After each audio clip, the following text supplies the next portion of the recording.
I will never look at my weenus the same way after learning this. Did you know you needed special wipes for that? Meet guitarist, singer, and wrestler, Andy Lone Wolf McCullough.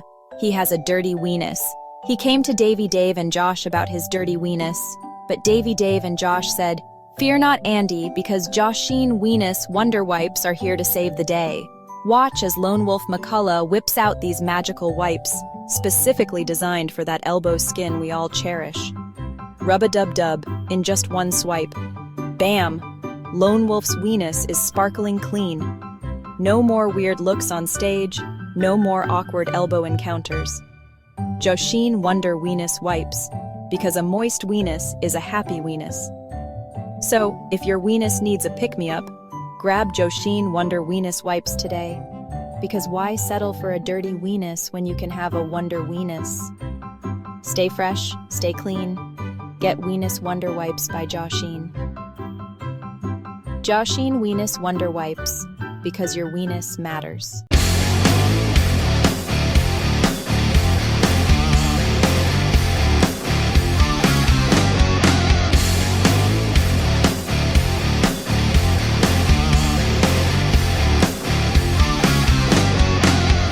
Joshine. Brought to you by Josh Haynes. Josh Haynes. Welcome to the Rhythm Section, everybody. This is a Memphis music podcast where we celebrate the soul of Memphis and North Mississippi music. Produced by SRP Studios Podcasting, srpstudiosllc.com. Catch new episodes every Wednesday morning on Apple and Spotify. And don't miss our video releases at 6 p.m. Central on YouTube and Facebook. For more information, visit therhythmsectionpod.com. If you enjoy this show and find it's in your heart, where is it? It moved. You can easily donate to our tip bucket through Venmo and Cash App. The links are in our episode and social media descriptions. They're everywhere, people. Everywhere. Or you can search the Rhythm Section Pod on either app. Join us for our new TRS Sunday Replay series, where each Sunday we return your favorite interviews in the order they were originally published. This week's replay is Jeff Cobble, guitarist extraordinaire. You can also catch upcoming replays with Rocco Walls and Mike Bertaldo from Fever Tree. That's on August 18th. John Patterson from Fever Tree and Tora Tora on August 25th. And Danny McGregor from Sweet Lorraine's Guitar on September the 1st, all on YouTube, Apple, and Spotify. Take the chance to revisit the highlights in here from our amazing past guests. Again, every Sunday on YouTube, Apple, and Spotify. Yeah. What's going on, everybody? My name is Derek, and joining me today is the Jacks to my cracker, Jeff Ward, everybody. You're the only you need one that I need to talk to. That is my favorite to hold tradition. I love it. Okay. Did you watch last time? What, to the listeners only, I throw that little Post-it note, and Kenny just threw it in his mouth. That's right, Kenny's coming up. But I threw it to you. Yeah. You couldn't see it on camera, but I think it landed on your arm. Right. And like a hacky sack, you flipped it up, grabbed it, and threw it. That's pretty slick. It was slick, very slick.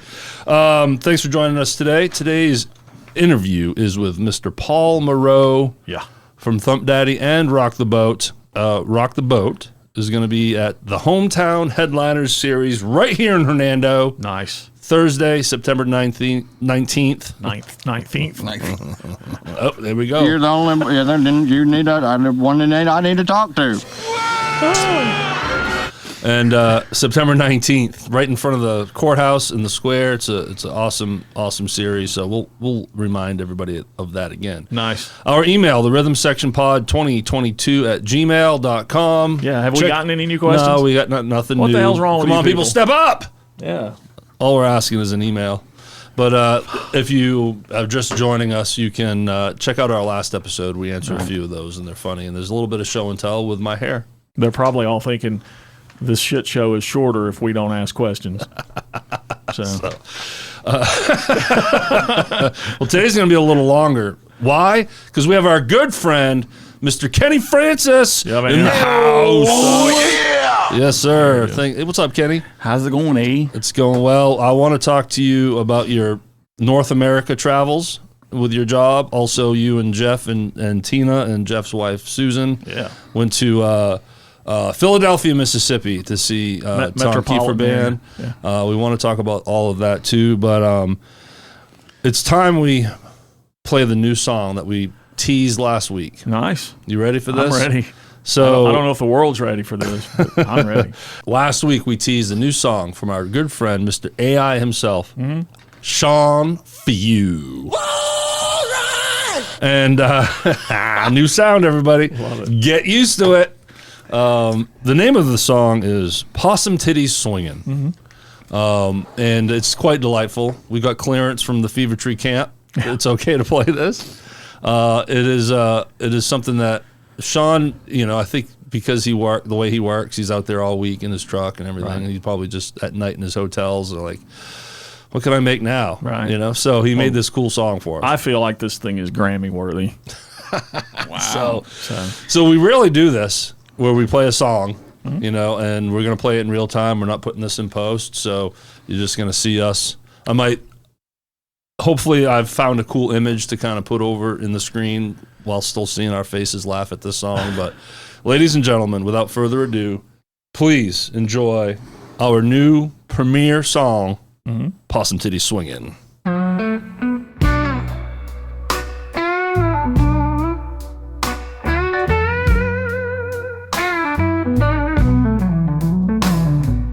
Possum, titty, swinging in the moonlight. 10 deals ringling, them teats alright. Fever tree dreaming about the hunting night. John wants to hunt 'em in the nightly sights. Rocco's wondering, can we milk them? Ain't no question, it's a crazy plan. Mikey there just wanna eat 'em. Rock and roll, cabbage in his hand. Possum, titty, swinging wild and free. Got the whole town talking, can't you see? Underneath the stars, down by the tree. Blues and soul in a possum's glee. Roadside stories under neon signs.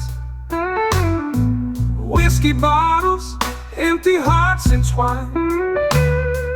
Possum nights ain't nobody kind. Tea wrangling, thoughts running wild through our minds. Echoes laughing through the dusty trails. Soulful whispers hush like old folk tales. Hunting dreams and wild blues wails. Possum nights when all else fails. Possum, titty, swinging wild and free.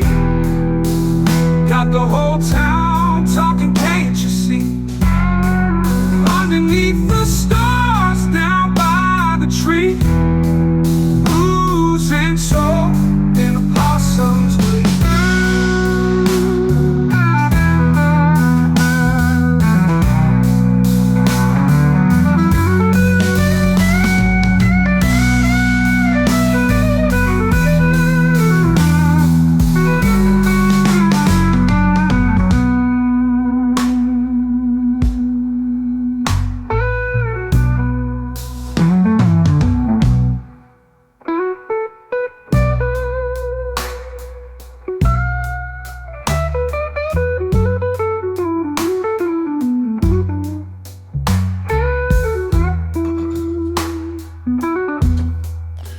That's right, ladies and gentlemen, the sweet sounds of Possum Titties Swingin'.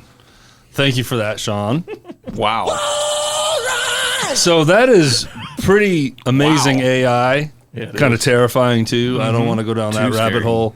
But Sean wrote those lyrics and then worked his AI magic on that, and it's created such a cool song. That's great. It was awesome. So thank you to the Fever Tree guys, and more importantly, Tim Dills, Yes. for letting us play that, because it's all about his If Possum you guys Titties. will add that song into your set list, we would be forever grateful. So now we're commissioning Sean for a new song. We mentioned it last week. Mm-hmm. Based on the email questions we got, Josh asked you about your sex farm. Down on a sex farm. And we were like, let's think of a song that Sean can do. yeah.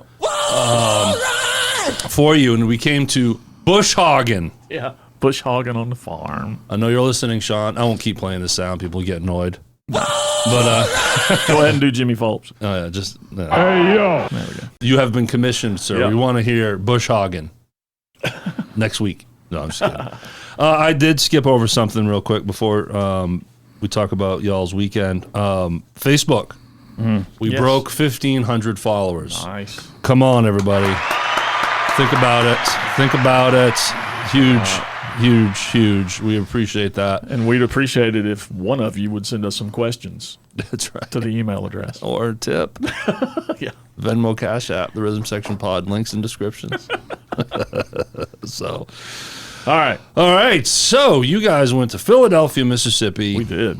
To see the Tom Keifer Band and L.A. Guns. Yes. And want to hear all about it. So now, Kenny, again, welcome to the show. You're Thank you. awesome. We love having you here. Yeah, man. You're finally home after this trek that you went on that I'm interested to learn more about too. But good to have you. Good seeing Thank you. And Miss Tina off camera here to the side. Want to say hi? Hey. So I'm going to isolate that. I want you to record that later, and we'll put that in there in the sound bank. Yeah. There you go. Well, tell everyone what a phenomenal time we had going to see the Keifer Band. Yes. Man, it was. I don't even know what to say. I was just blown away by both bands. I mean, Yeah. they only gave Elegans 30 minutes. Yeah. But they are just so tight, and just every song they played was a hit. Mr. Corey Myers is the one that invited Yeah. you all, right? Yeah. Yes, thank you, Corey Myers, Absolutely. And Mary Ann yep. for the tickets. Mary and Beth. Mary Beth. Mary My Ann bad, was on sorry. Gilligan's Island. Right. Killing me, Smalls. But yeah, they were super cool.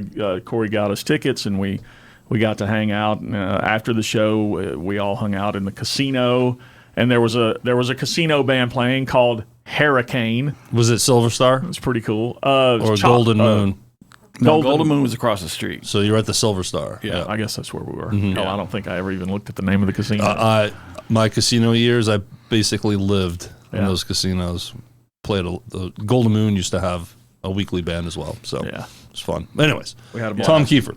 Yep. So L.A. Guns starts the show. Yeah. Talk about L.A. Guns. I'm not super familiar with LA Guns. That was my first time seeing them live, and I'd probably only heard their radio hits back in the day. Yeah. So, but they were fantastic. You tell them about it, Kenny. I mean, they were like- solid tight. Yeah, very Like, tight.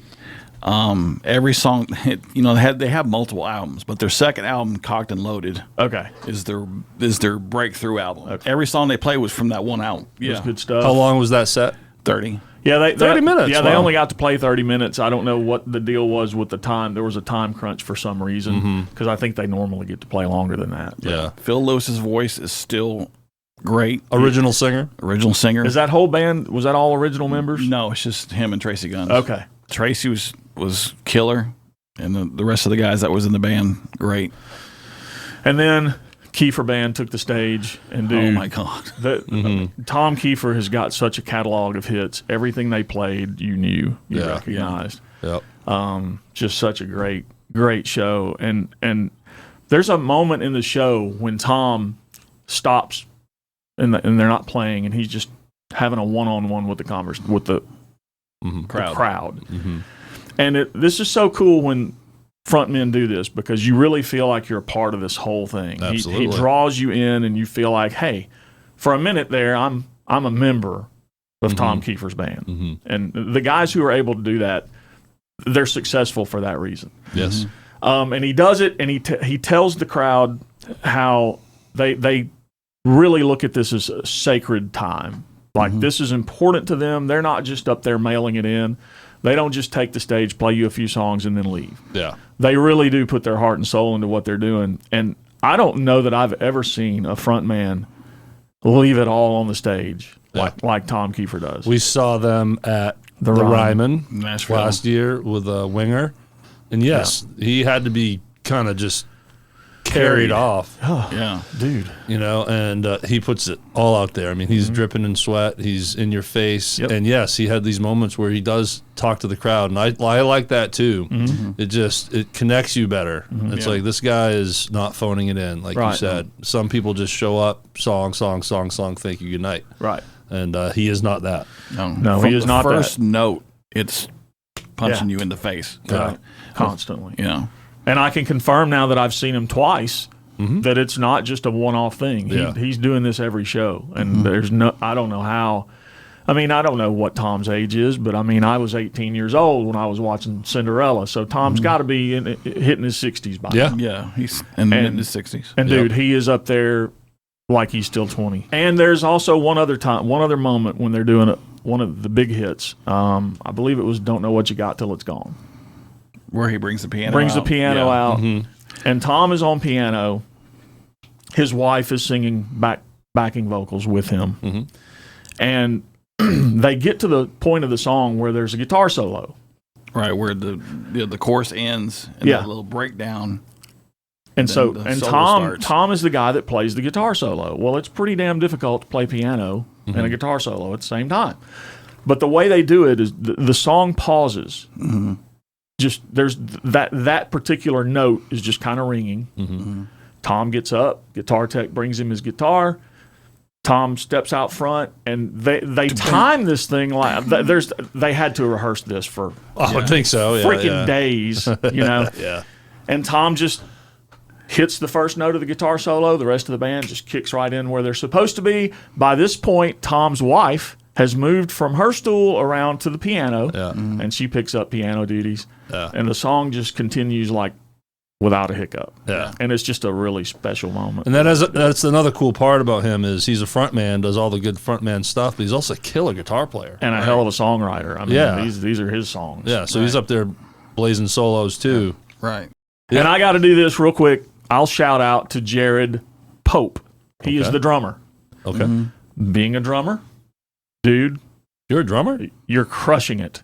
What a great performance by him. He's amazing. And yes, I do play drums. Was it the same drummer that we saw Yes. at the Ryman? Yeah. Yep. All same band, everybody? Whole same band. Yep. Great. He's got a great pocket. He just sits back there. Oh, he just kills it. Just like he's watching TV on his couch. But he's so solid. He's and done tight. it a time or two. I Yeah, think. yeah. Because they tour pretty heavily, don't Yeah. they?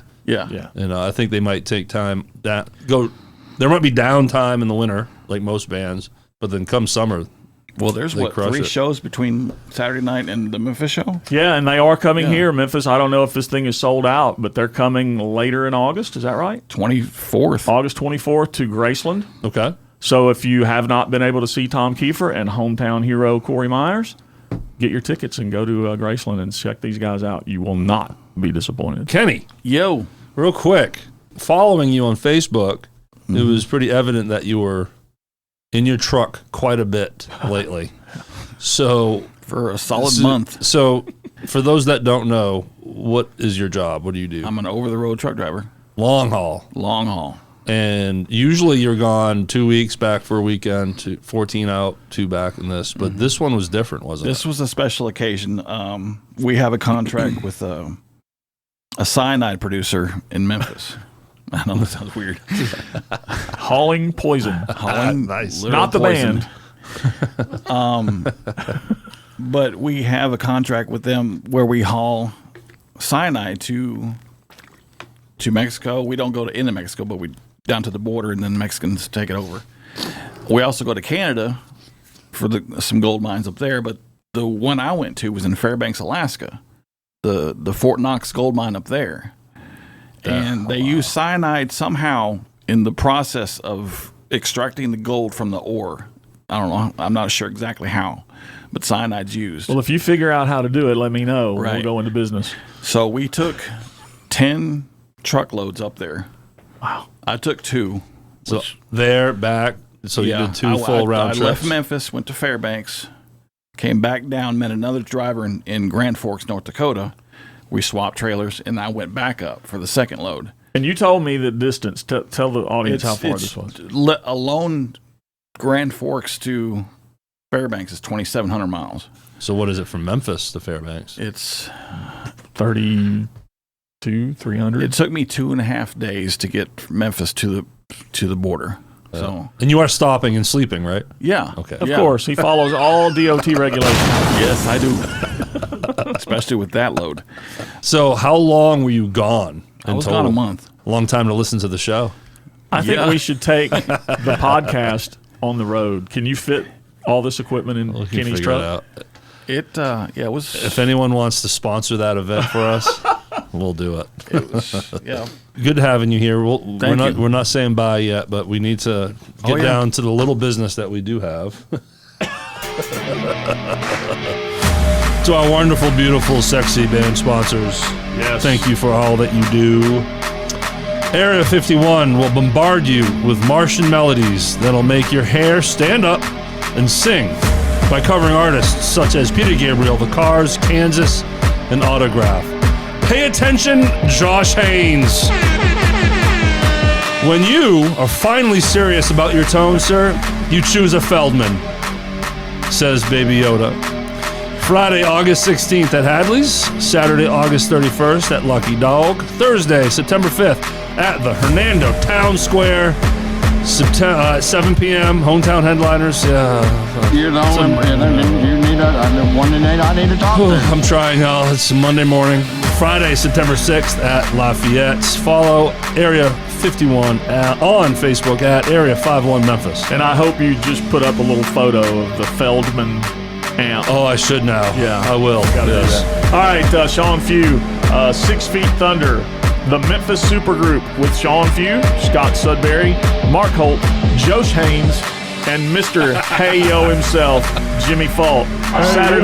Saturday, August 17th at the 10th Inning. The Lost 45s, playing songs you forgot you loved by artists such as The Fix, Asia, and The Tubes. Saturday, August 24th at Lakeland Amphitheater. Free outdoor show. That's kind of cool. Formerly known as the Trailblazers that rock your playlist with their exhilarating fusion of rock, dance, and modern pop. Lace up those Reebok pumps and sway to those seductive rhythms. Saturday, September 7th at Neil's Music Room. Follow Sean on Facebook at sean.few.7. Did you just say Sean Few? Nice. Elevation Memphis is a versatile band that covers various musical genres, including country, R&B, blues, classic soul, pop, and classic rock. The band is currently working on finishing its album. To help raise funds, they have a consignment store that offers everything from home decor to the latest fashion brands. Go to elevationmemphis.com and click the shop tab at the top for all shopping. Elevation Memphis, a Tina Turner tribute experience, will return to Lafayette's Music Room on Saturday, September 7th at 5 p.m.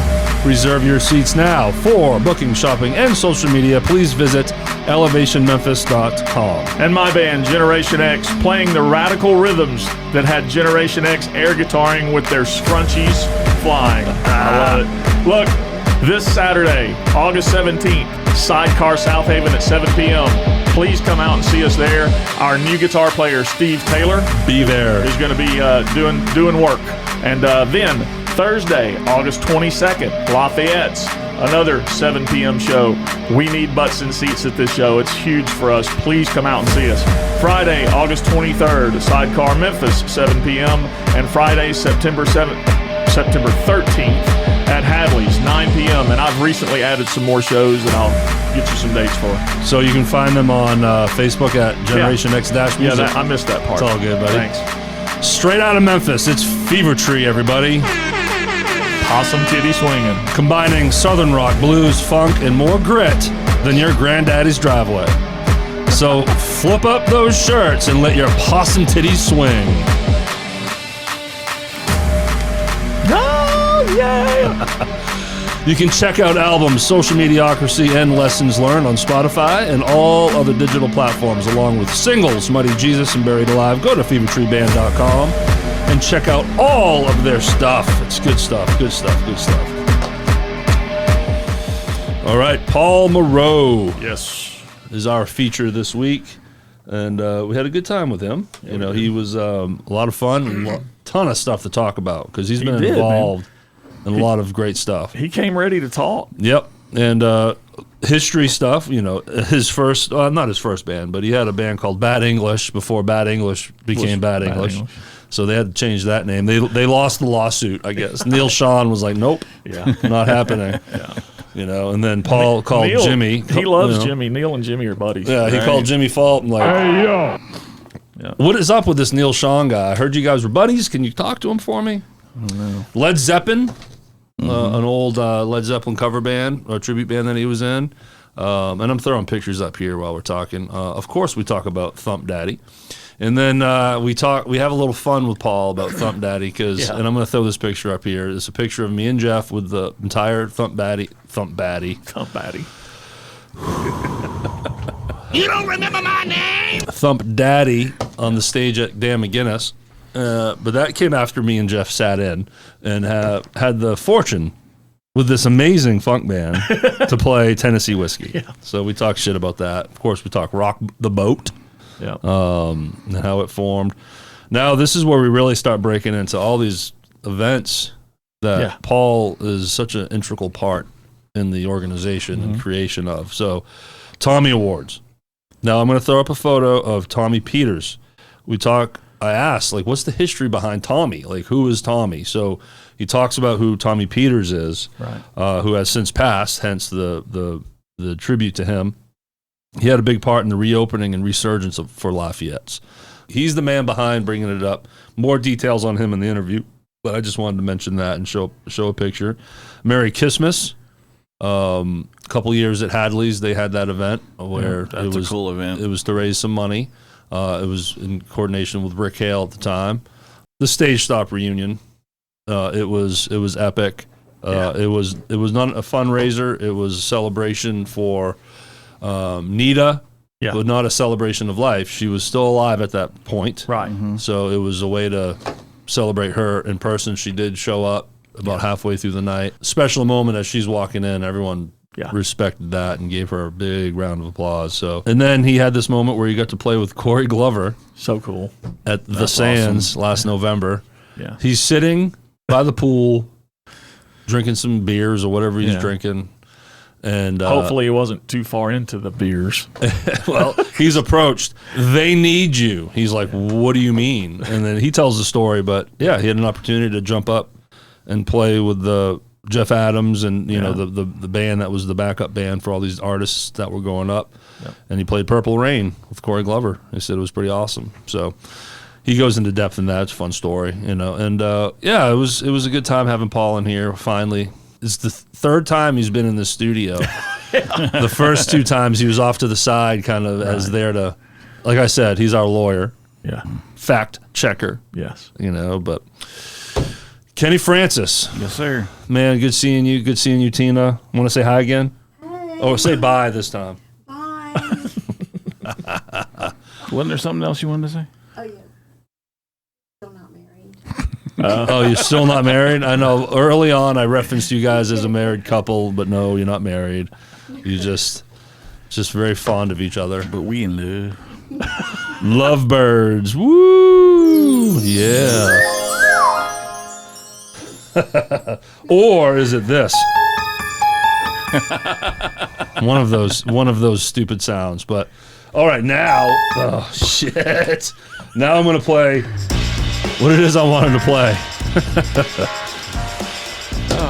It's been a fun morning, y'all. Thanks for being here. Remember to join us for our exclusive TRS Sunday Replay series. We bring back your favorite interviews on YouTube, Apple, and Spotify every Sunday. You know, Kenny pays attention. He had a cool comment. He's like, man, when I watch these old episodes, I've seen the improvement in the studio. So thank you. I've put a lot of effort into making this thing look as good as I can with what I have. So I appreciate that. Thanks to our band sponsors. Like we always say, without you guys, this doesn't happen. Again, you can find us on Apple, Spotify, YouTube, Facebook, and Instagram. All channels at therhythmsectionpod.com. And please go to the YouTube page. Yes, and subscribe. And subscribe to that. It's great if you just go watch, but if you don't subscribe, then we don't know how many of you are out there. Hit that subscribe button. The last we talked about this. Just clearing my throat. 89% of our viewership is unsubscribed. Right. Wow. Yeah. If you guys could subscribe. Right. You're the only you need one I need to talk to. I'm trying my best, y'all. And you want me to mention Thomas Halfager? If you want to, yeah. I just did. Because of the Kiss show? Oh, and I forgot to talk about that. We also talked to Paul about the big anniversary show. No, his surgery he's got Oh, coming that's up. right, and he did post on it about it on okay. I Facebook, didn't so see we can this. bring that up. All right, well, let me, okay. Screw the audible. No, I want to talk about this. Sorry, y'all. So, yes, Thomas, if he's announced it, okay, we can talk about it. Can he give us the details about Thomas Halfaker? He unfortunately has cancer, I guess, in the throat area. I believe the surgery is Tuesday, so when this airs, it'll be the day before, right? This airs on Wednesday. Yeah. So, he'll have had it the day before. So, now that this is airing, Thomas has now had surgery. And check in with him. To remove this. So, we love him. We interviewed him here. Great guy. Oh, had a lot of fun. Huge part of this community. Becky Croft has set up a Venmo and Cash App thing for him to donate because apparently this is all he's paying for this out of pocket. Yeah. So if y'all can please donate and give him your prayers and thoughts. Absolutely. Yes, do it. Yes. Well, I hate hearing that, but I hope it all goes well for him. We love you, Thomas. Yes. We know everything's going to be fine, Thomas. It's been a pleasure meeting you and getting to know you. He went to our last watch party. Yeah. Had a good time. So, and he's mentioned in this interview, Paul absolutely, when talking about the Kiss anniversary show at Lafayette's, I mean, it's him and Tom. Right. And Tom talks about Paul in his interview. Yeah. So those were the double-headed monster, the two-headed monster that made that thing happen. So, all right, so here we go. Cue the music. Yes, we. Kenny Francis, everyone. One last time, Kenny, wave to the camera, shall you? Oh, thank you. Thank you very much. Thank you for all the help you give us and the support you give us and watching and listening like you do. And Tina, thank you for your support as well. We love you guys. I'm glad y'all can pop into the studio here before you leave the state again. Yeah. But all right, everybody. Sorry for the clunky intro here today, but I hope you enjoy our awesome interview with Mr. Paul Moreau. Yes. All right, everybody. Welcome to the interview here. So happy to introduce you to Mr. Paul Moreau. Coming in hot. Wearing his Rock the Boat shirt. Yes, sir. We'll be talking about them for sure. Yeah. Right on. Glad to be here, Man, guys. it's good having you. Right on. Appreciate all you guys do for the community. Thank you, man. Well, we appreciate you. I watch every episode. And, well, that's cool. Thank you for Sometimes that. twice. Nice. Catching the Sunday replay. That's right. Yeah. Without us. And I know it's because of the sexiness you see on the screen. And That's how I got hooked. but thank you. I used to just watch it on mute.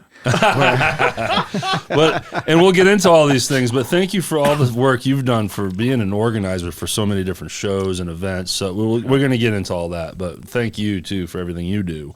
But yeah, man, Mr. Paul Moreau, Rock the Boat, Thumpdaddy, Kiss Show, Merry Kissmas, Tommy Awards, Stagestop Reunion.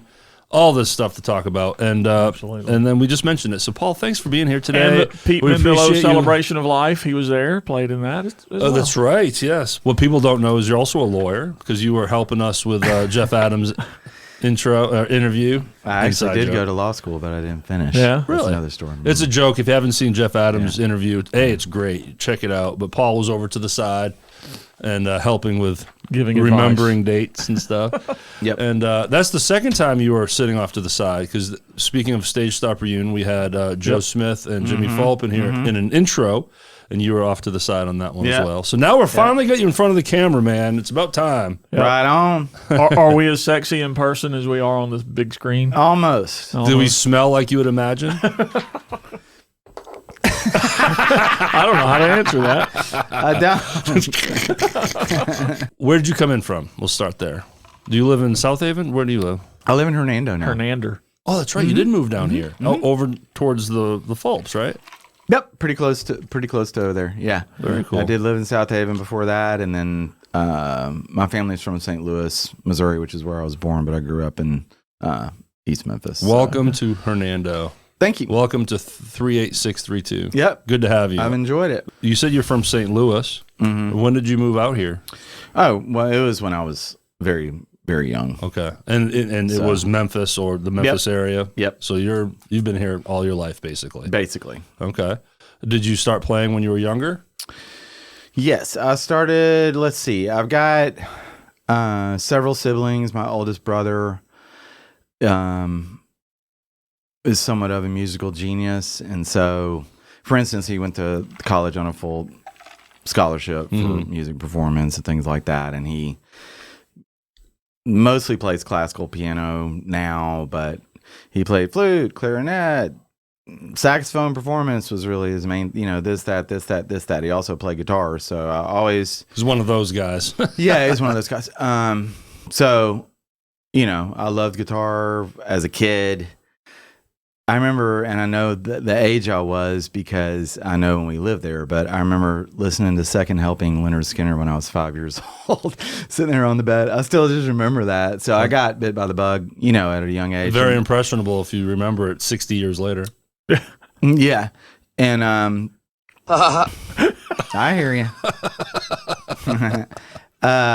He mimicked the laugh. Did you hear that? No, I didn't. But anyway, I told you we were going to have fun, Paul. We are having fun. So I started trying to play guitar around, I guess 13 or so, and then I'm left-handed. My brother was right-handed, and that's the guitar I had, so that's what I learned on. So that's how I play today. Although I don't really think it matters after a certain point because you just trained from the beginning. Because how old were you when you really started playing the guitar? You were 5? No. I started playing when I was about 13. Okay. So, and then I really started playing when I was about 15 or so, as far as spending a lot Same of time here. on That's exactly like that. my kind of timeline. Yeah. But there was no way I would be able to learn, left-handed being right-handed. I wouldn't have been able to do the flip at all. It's never really crossed my mind. So, And there's some guys out there that they're left-handed and they flip around the right-handed guitar and don't restring it. I know. Have you seen those? It's insane. Freaks. That's wild. Not me. I've seen a bass player do that as well, which is just bizarre to me. But Leonard Skinner's your first kind of slap in the face. But what is that first band that you really started gravitating to? Would it be Kiss? No, the thing about Kiss is I really wasn't a Kiss guy. Okay. As a kid, one of my other brothers really liked them, but I was very much more. Led Zeppelin was really my band when I was a kid, ultimately, but just all the stuff that was classic rock, so Boston and Aerosmith and Cheap Trick and all that. Back when it was modern music, right? Yeah, just some of it, just about. Yeah, man. But it was really Jimmy Page and then Eddie Van Halen that got me. I don't think I'm the only one in that camp. No. He's influenced a few. Edward comes up a lot. Yeah. Edward. Those were the super big two for me at an earlier age. And then Richie Blackmore, which you don't hear people talk about as much. I'm sure you guys know Rainbow. Yes. Which to me, Deep Purple. Yeah, and Rainbow. And then, of course, Randy Rhoads. Kind of the typical. I mean, those are all gods, of course. Yes. But it was really Jimmy Page and Eddie Van Halen that got me. I got to do this. I really, When did you start playing with other people? So in high school, we kind of tried some little bands or whatever. Nothing, I'm talking more probably 10th grade. Nothing really ever went anywhere. And then when I was a senior in high school, I got in my first, what I consider a real, who am I supposed to look at?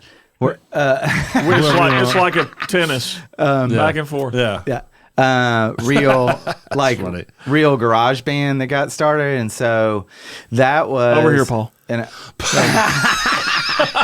so Jeff, that was hey, I asked the question, Paul. No, you talk to me. Back to you. All right.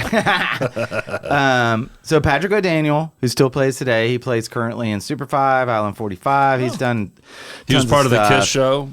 The 50th anniversary. Yeah. He's been involved in a lot of different stuff. And he's a super guy, amazing. He's one of those bass players that never played guitar at all, which a lot of times people transition. So Jeff Adams, same way. I've felt like some of the best bass players I know are the kind that Never even picked up a regular guitar. Just, I'm a bass guy. I guess I suck then. Paul. No, not at all. It doesn't mean you come in here throwing shade in the first 5 minutes. Throwing shade. Is that what you do? It wasn't about you. No. The Fulps warned us about you. I'm just kidding. They didn't. I know they're loving this. Yeah. So Patrick O'Daniel, and then the drummer, you guys I don't think will know the name unless you know it otherwise, and that was Mark Graney. So Mark is actually now a globally wildly successful author. You may remember the Netflix movie The Gray Man from a couple years ago. Great movie. So Mark is a self-made global success. Okay. That movie is based on the first of his series called The Gray Man series. And at the time, probably still stands, it was the biggest budgeted movie Netflix ever had. Yeah. So he's written a number of Thomas Clancy books. No shit. All kind. Wow. I mean, it's insane the success he had. And I remember in high school him literally having handwritten manuscripts and saying, "Tell me what you think about this." And it was always, we used to tease him and say, "This is that global espionage stuff you like," and that's what he does. It's kind of like a cross between James Bourne and or Bourne and Bond. Jason Bourne. Yeah, Jason Bourne and Bond. That's what I always say. But yeah, he's a wildly successful and had it at a young age. So, it was just kind of natural. Yeah. Sounds. Well, his parents were great, and that was, bless their hearts, where we rehearsed. But his father was the general manager for Channel 5 WMC in Memphis for his career. And of course, times have changed at that time. Television, local television news, I'm saying, was probably the most powerful media that there was. Yes. Yeah. Right. You didn't have the pre-internet. Yeah. And all that. Yep. And newspapers still important too. But I think that's a lot of where Mark got his global awareness. And radio too. They didn't. Everything's automated now. Nothing's live. Mostly. DJs for the most part aren't really allowed to say what they want. It's all super scripted. Back then, people listened to the radio because of the hosts, and the hosts had their own identity and their own personality. Yep. Yeah, and like I have a subscription to Sirius still, but I'm not I don't need to call in and request some song. It's really the content people like Eddie Trunk, or Howard Stern. That's the only reason I really have subscriptions. To your point, is to me, the only reason to listen at this point is content, because you can listen to anything else you want anytime you want. It's all on demand now. Yep. It's a demanding world, isn't it? Yep. From there, what do you do? Like by this time, how old are you at this point? 17.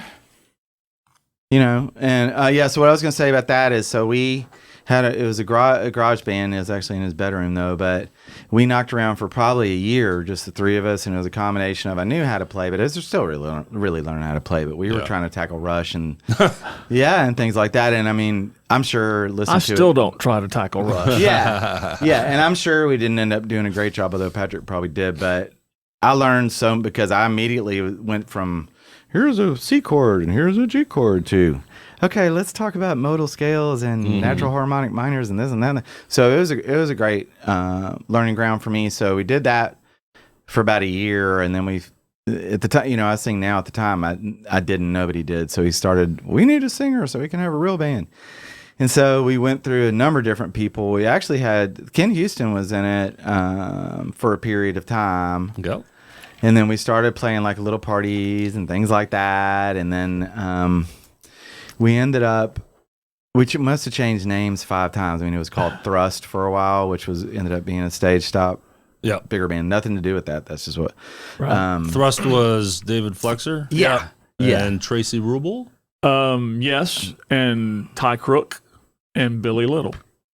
Me and Jeff are a team over here. Yeah, that's great. I can't believe I got 2 of them. Yeah. And so then, and speaking of that, in those days, I went to the Stagestop, a fair amount. And I played at the Stagestop a number of times, but I never really was in like a Stagestop band, if you will. Yeah. And we ended up going more like the frat band route. So we had this agency, and for the most part, it was called Bad English. You guys may know that name too, because there was a Neil Sean band that not shortly after that came out. And John Waite. Yeah. And you're like, great. Yeah. We gotta change. Did you try suing them? Hey, no. This is our name. Yeah. No. Jimmy Folk may try suing. Hey, yo. I know You Jimmy. know about that, right? I know he has a good friendship with Neil Sean. Yeah, Yeah, they love maybe one he another. should try to resurrect that. It's a bromance. But we did a lot of colleges all around, and it was the frat music that was popular at the time and all that. What And would be the frat music that was popular? so REM Okay. and the Cult, Okay. The techno a lot of slash that- pop a slash. lot of that, and yeah. at that point, still believe it or not, like some Beatles music and things like Yeah. that Mhm. was around. Although I think I'm not saying people don't like the Beatles, but I don't think they're.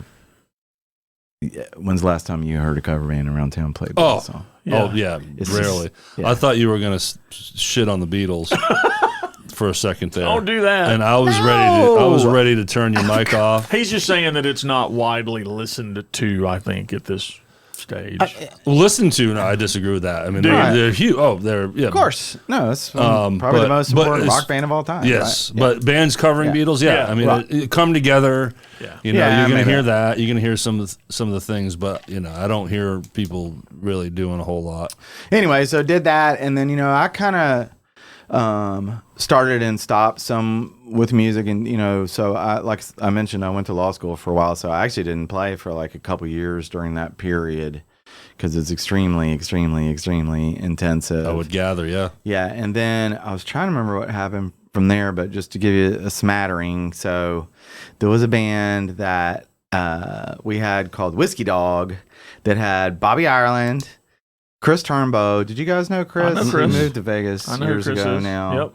And then Kenny Miller. Do you guys know Kenny Miller? I don't. He's in Nashville now. Okay. Okay. He was in Play Rough.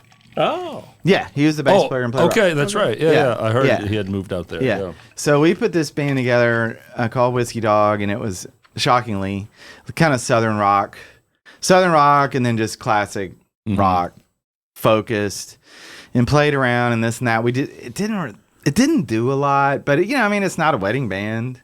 It's not really a party band. We just wanted to do it, And Not then- many brides are going to hire a Whiskey Dog. right. And then, although there is a band in Las Vegas called Whiskey Dogs, I think now that does pretty good. But also the landscape has changed dramatically. There just weren't that many. There's a lot more venues right now to play in for bands than there were right then. Yeah. So we were mostly playing. Not that there's anything wrong with that, but like we would be driving out to Millington and stuff like that. You didn't have Hadley's. Neil's might have been at Midtown. Lafayette's wasn't reopened, et cetera, et cetera, et cetera. Mm-hmm. So we did that for fun, and then from that, Bobby got in Aquanet, and then maybe a year later or so, he ended up pulling me into that.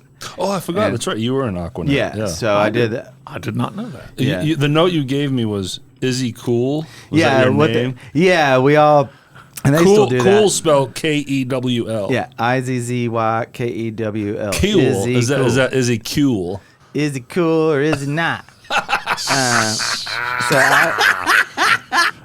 So I did that for several years, and that band's been going over 20 years for sure. And the guys that originally started it were all going to Ole Miss together. They actually started it there, and they kept going with it. The lineups. I think they're down to. You got Johnny Lamb on drums now. Yeah, I think they're down. I think there's only two people that were originally in it, which is Doug Comfort on the keys, and then Jay McNeil as the singer. Yep. But I did that for several years. Were you with them by chance? Enough to play Sweet Child of Mine 10,000 times. But were you with them by chance 2011? Maybe. Because I had just moved out here. Okay. And from Nashville, it was Horn Lake was my first stop. And what was the name? The Boiling Point. Yeah. I played at the Boiling Point. And I saw this new band to me, Aquanet. Wow, these guys are cool. And, it's like a tribute and everything. And the guitar player, maybe you, had a wall of Marshalls behind him, but only one was real. It was like empty boxes. Yeah. I think it might have been two double stacks. I know that was. I think his name's John. Okay, that wasn't you. He was Yngwie Malmsteening it. Yeah, he was. Yeah, right. He was the next guy after me. Okay, because they've had a lot of changes over the years. But yeah, I remember seeing that. It was awesome. I was like, this is so cool. Yeah, I forgot he did that. I think it was. I think it was a bunch of fronts that he just manufactured or something. I forgot how he did it. Yeah, there's now. only one real cab in there, I'm Yeah. sure. I'm guessing. I mean, there's no way he brought in 2 double stacks to the No. boiling point. No. Yeah, but good guys, and we're still, I'm still friends with all those guys. Yeah, they're still out there. I mean, So- they play mostly Lafayette's, it seems. Yep. And then I know they played the Peabody this year. Okay. I think they're just doing more occasional. Did both your bands play at the rooftop? Yeah, Thumpdaddy and Rock the Boat both Nice. played this year. And it's a great gig. It's a good visibility gig. Yeah. The turnouts are good as long as the weather's good. It's one of the toughest load-ins. I know. Maybe the toughest location load-in in town. I've had the pleasure of playing there one time with my boys, Mudflap King, Chip and Chip, shout out. And the load-in is a nightmare. Yeah. I mean, it makes Spinal Tap look easy, their shit. And then the Ducks. Right? Yeah. Then the Ducks. I don't know if they did this for you guys, but when we did it, it was literally in the contract that at this certain time, the Ducks are going to be walking across the roof and all sound has to be shut off. It was in there. No sound check. Yeah. And they rolled out a red carpet. Yeah. And they had the Duck Walker guy. Yep. They did the same thing Yep. for you. So that's God, it must be a decades-long tradition. If a duck Oh, can't yeah. carry a kick drum, I don't want to see him. That was so southern too. I don't want to see him. I don't want to see him. Hey, every now and then. That's it awesome. Yep. Well, I mean, this is pretty damn southern. You're the only. Then you need one that I need to talk to. So I've always been, so of course when I was a kid and all that, things have changed, but everybody wanted to be a rock star, right? Mhm. I did too, but I just was always, I never really I'm just not going to work and I'm going to play in clubs and I'm going to live in my car. And I don't know. I just wasn't willing to do all that. So I love music. And I remember in college, I think I probably practiced my instrument thousands of hours. When I was in high school, I took music theory. When I was in college, I took classical guitar for a couple of semesters, and had instruction for several years and things like. I mean, I was dead serious about it, but I wasn't. You wanted to work, but you didn't want to take that huge sacrifice in life. Yeah. Yeah. Anyway, so I've kind of just been, and that's probably part of the reason we'll talk about some of those. I've ended up doing projects and things like that. But I was just going to mention Led Zeppelin. It's a Led Zeppelin tribute band, and so they kind of went through. They had one version of it, and they went through some. Who else was in it? Well, so when I was in it, Trip Gintz was the bass player. Okay. And then he actually plays in Hairspray Nation now. Was this a band that had the Petrangelo? Yes. Okay. And then Chris Petrangelo Yes. was the singer. And so what we did was... I would never be able to say that last name. Yeah, you guys would have really liked it. We wore full costumes and all that stuff. I mean, Really? I literally have a black dragon suit with...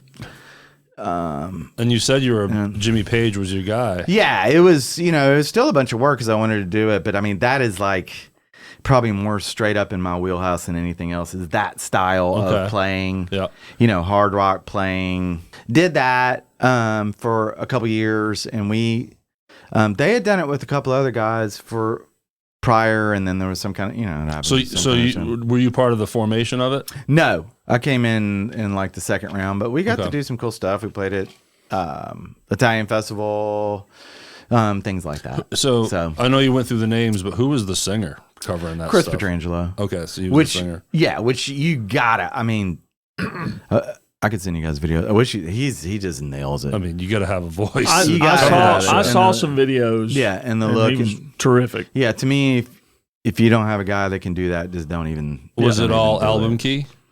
Yep.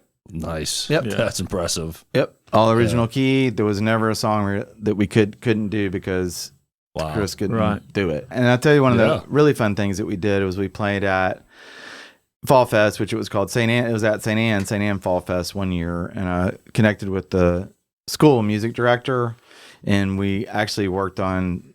The kids did, a band accompaniment to "Stairway to Heaven" at our performance. That's cool.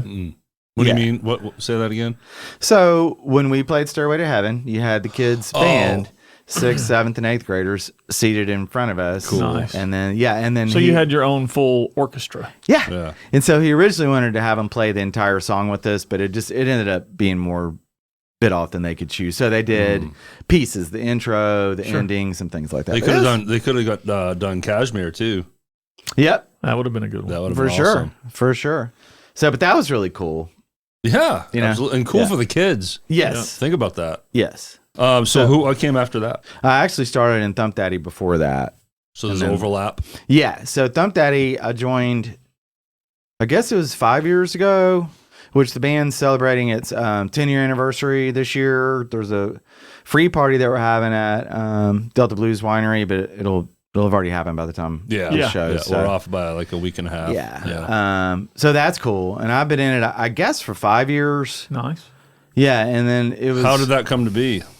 Well, so they had David Smith, was a guy that was playing guitar, and then I think he didn't want to, Thumpdaddy stays pretty darn busy, and I think he didn't want to play as much. So Chris Good, who's in Sold Out, for instance, now they were sort of splitting time, and then Chris wanted to step away, and that's where I came in initially as part time with David. But how did you know the other guys in the band? I think it was through Chris Cook. So he introduced you to them, and you auditioned, and Yep. yeah, Yep. And that was kind of a funny story because, I didn't have a digital modeler at the time, like a Helix, where what I'm talking about. Yeah. And they didn't tell me that's what they use. Okay. So I show up at rehearsal or my tryout, whatever, sorry.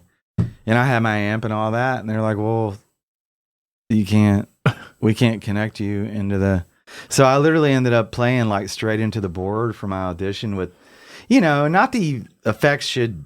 I suck without effects and I'm great with them. You know what I mean? But still, no sound of any. Guitar players love their rig. Yeah, it's kind of like if you imagine a guitar that's not even plugged in, but turning it up, it just sounded horrible. So they do this because it's all in ears, right? They want in ears. You're listening to some tracks and no stage volume. No bass right. amp. Sometimes, we have a bass amp, and sometimes, which I prefer it, we bring monitors because if you don't, then the people that are close to the stage, they're not, if they're in front of the front of house, they're not really, you know what I mean? Right. So, but yeah, it's been great. And, as we talked about, I'm very much more a rock player, but I've always liked and respected, to me, particularly the 70s. I mean,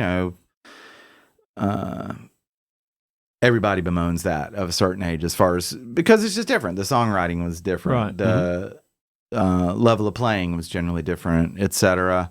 So a lot of that classic disco, for example, it's not necessarily that hard, but it's a different type of playing and a different type of chords and a different type of scale. So I love that stuff. It's my really favorite fun. shit to play as a bass player. Right. The bass. It's is not my favorite stuff to listen to, but when it comes to a gig, if I get to play a bunch of disco stuff, it's going to be a fun night. Yep. So that I love doing that in particular. And Thumpdaddy is very much a dance band. Oh, 100%. Yeah. 100%. I mean, you guys strive to make it every song danceable, like 100%. dance floor, every song. 100%. Yeah. So it's a machine, and it's gotten. Not all saying thanks to me, but it's won like best band, Memphis Flyer, this, that, a bunch, a whole bunch, and it's Greg. I think Verrett conceived it. Bass player. Mm-hmm. Yep, and then Shara Matlock, and Steve Rody's a singer. Mike McClenny's a drummer. I think Mike's been in it the whole time. I believe so. Yeah. Yeah, and then Tom Slagle plays keys and sax. He hasn't been in the whole time, but he's been in a long time. But it's a, and you guys already know that, but it's a lot of hard work. Yep. And to do this stuff. It just hit me, Jeff. We gotta give Paul a little shit here because again. Yeah, that's right. Again. It's not the last. Early on in the show, me and Jeff are going out, trying to shake hands and network and just go see bands, and then we go see Thumpdaddy at Dan McGinnis. Yeah. And hey, you guys want to come up and play? And this badass dance band doing all this great stuff. They're like, Tennessee Whiskey? Yeah. And me and Jeff were like, okay, yeah, Tennessee Whiskey we'll is. do it. Do you remember that? Very rarely played by anyone. Right. That's Nor exactly. requested. Exactly. Yeah, I remember that. Yeah, Sure. that was fun night. It was fun. It was probably the only song you could have asked me to play that I would have known. But it was very nice of you to call us up like Yeah, that. it We was. took a great big photo on the stage with the whole band and me and Jeff. So But much fun. I'm kidding when I'm saying give you shit. Oh. But we're grateful for that. That was a lot of fun. Okay. And early on, with me and Jeff doing this stuff, so we show up, and it was just surprising that you guys kind of already knew us. And then to invite us up on the stage, it was a really cool night. It was fun. Yeah, it was a good time. So you guys do a lot of private gigs, right? Yep. So that's when you know you're people that have a little more money. Yep. They're paying more money for these things, and it's a testament to what the band is, for sure. I agree. Yeah. We played at Garner Lake last night. I don't know if you guys have heard about that. It's a neighborhood in Lakeland. It's an amazing place. It's a private. That's why people don't know about it. It's a private lake, basically, and only the neighborhood and residents. But good turnout. Always, yeah. People in this lake. I don't know what the acreage would be. It's not huge. It's not small, but they only allow so much speed. So it's not like ski boats and things like that. I got you. It's pontoon boats. Yeah. Yeah. See there? I contribute to the show every now and then. Pontoon boats. But it's really fun because they Shut up, they used to do it where the bands would literally play on a boat. On a pontoon boat. You would load all your stuff on this pontoon boat. They float it out in the middle of the lake, anchor it. Wow. And then the boats would circle around it. And then they decided, I think probably for the best, that for potential legal liability reasons. Especially if alcohol's involved, you don't want anybody falling off in the water. Yeah. Or equipment falling off into the water. Yeah. So they built a stage next to the lake now, and that's where we play. But Very cool. Yep. So a lot of boats out there just hanging out, drinking their beers. Chilling. That's awesome. It sounds like a great time. Do you guys? Is this like an annual thing you do with them? Well, they do. Multiple They do a year? series. Yeah. So, Rock the Boat's played there at least once. Thumpdaddy's probably played there a few times. But they, let's see, Twin Souls played there. So when does the moment come where now Rock the Boat is formed? So Rock the Boat, going back to what we were talking about 70s music and everything. I've always loved yacht rock. Even though I'm traditionally a hard rock guy, but I've always liked other kind of stuff. Yeah. I just have. And I always love the yacht rock stuff. So it was something that I started talking to Jimmy Fulp about it. Okay. And before the COVID shutdown, we started talking about it. And actually, Jimmy Fulp, Chris Cook, myself, Tom Slagle from Thumpdaddy, and it was actually going to be Trip Gintz, although maybe Jeff Adams as a wild card. We're going to do it, and we actually got together and rehearsed a couple times, and then we were working on it. But then remember when the COVID shutdown happened? It was literally like, don't go anywhere, don't do anything, What was this? The COVID shut. I'm just. Okay. All right. I was just sorry. Yeah. So it just kind of put the brakes on everything. Well, yeah, it sucked. It was for like awful. a year or whatever Yes. it was, 18 months. I don't know. Such a weird time.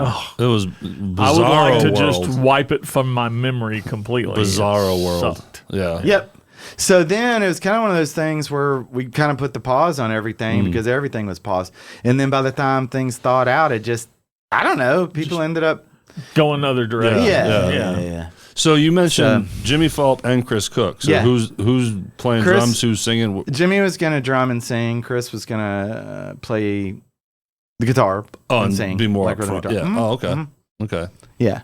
So then I ended up pulling the people that we have now, basically. Mm-hmm.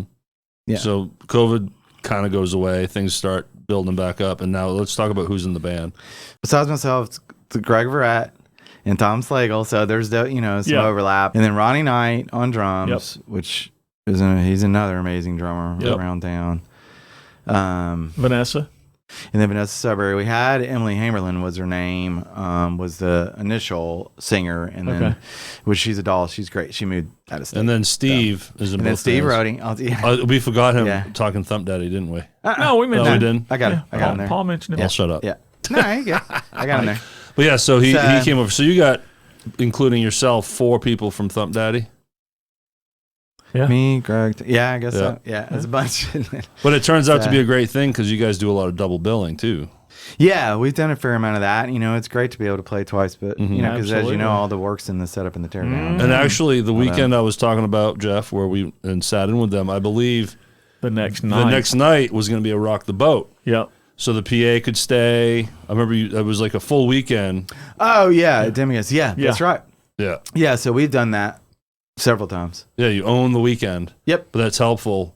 Basically the drums is what gets the big part that gets replaced, but the whole PA and everything just stays, right? Yep. Whose PA is that? Is that? Greg. Greg. Primarily, yeah.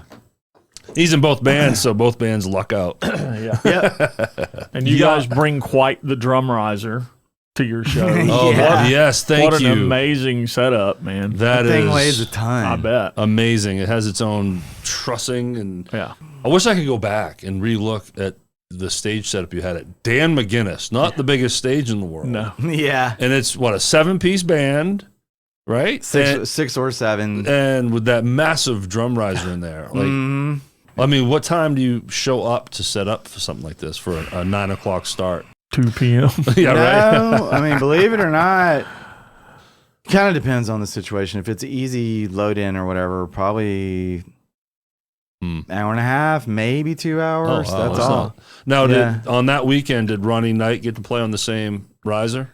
Yeah. Okay, so you left the riser up there too for the weekend. We have a different facing for it with the cool. band name. Yeah. I just think it's neat that you all collectively work around the schedules, because that must get conflicting at some point, right? It's not easy. Yeah. But we use apps, an app called Slack, which is a Oh yeah, I know Slack. There's I know others, Slack but that because I've told some people, I think like Sean Few, I think he probably still does, and I was like, Sean, you need to start using one of these apps instead of having this group text drive you out of your mind. You never know, Yeah. So you mentioned yacht rock. Explain to us what you consider yacht rock. What kind of artists are part of that? So I would consider yacht rock to be basically smooth pop from, I think the textbook definition is actually like 1978 to 1983, something like that. So yeah. So and it would include Christopher Cross. Absolutely. Okay. Christopher Cross. It would include, but we don't necessarily actually play all these, and I'll get to that in a second. But like Christopher Cross, Doobie Brothers is huge. Okay. Of course, Michael McDonald was involved in just about every yacht rock song there ever was. Steely Dan. Yeah. I would say Kenny Loggins. Yeah. Captain and Tennille. No, not to me. That name came to me. It's all these groups that had amazing songs with amazing vocals. Little River Band, Ambrosia, things like that. Now, that was my original intention, was to stay true to every song we do is like a true yacht rock song. Now we've ended up evolving it some, because the problem is, as great as it is, it's a very mid-tempo genre. Very. Right. So do you want to try to be a performance band that people kind of just sit back and watch, or do you want? So we've ended up sticking with songs from that era, but not necessarily only yacht rock songs. Yeah, so you add in some of the dancier stuff. Right. Is there some overlap between Thumpdaddy set list and Rock the Boat? No, you guys. No. You guys go out of your way to make sure it's completely split and different, which is smart. Yeah. Now sometimes, mostly just at a private event, if they, have requests on certain stuff, we'll go ahead and fly them in there or whatever. And we have a couple times done it at like regular public ones, but we try to avoid that so that you have separation. Well, while we're on Rock the Boat, we do have a date that we can talk about, which you'd already heard, the audience, you've heard this in the intro, but you're playing in my neck of the woods down here in Hernando, Thursday, September 19th. It's called Hometown Headliners.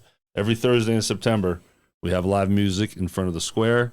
And I pulled you in. We got Rock the Boat in there. And you guys are going to kill it. People are going to really like you guys. Thanks. Yeah, and if you haven't been to that, and I'm not just saying that because Derek's sitting here, it's a great event. Yeah. It draws really good crowds, and it's just a family atmosphere, and they have food trucks. You just bring your cooler and chair and hang out. I've been to it a bunch of times. Love it. Yeah. So you mentioned like the mid-tempo-ish and people just kind of hanging back. That's what you're going to get there. It's very chill and a lot of kid-friendly. Yeah. Yep. The Arts Council handles the Hometown Headliners, Jeff, and I was able to finagle my way in to help them with the bands, and I hooked y'all up because I thought you guys would be a great fit. Be awesome. Looking forward to it. Yeah. So come on out. Cool. September 19th, Hometown Headliners. Rock the boat. Rocking that boat.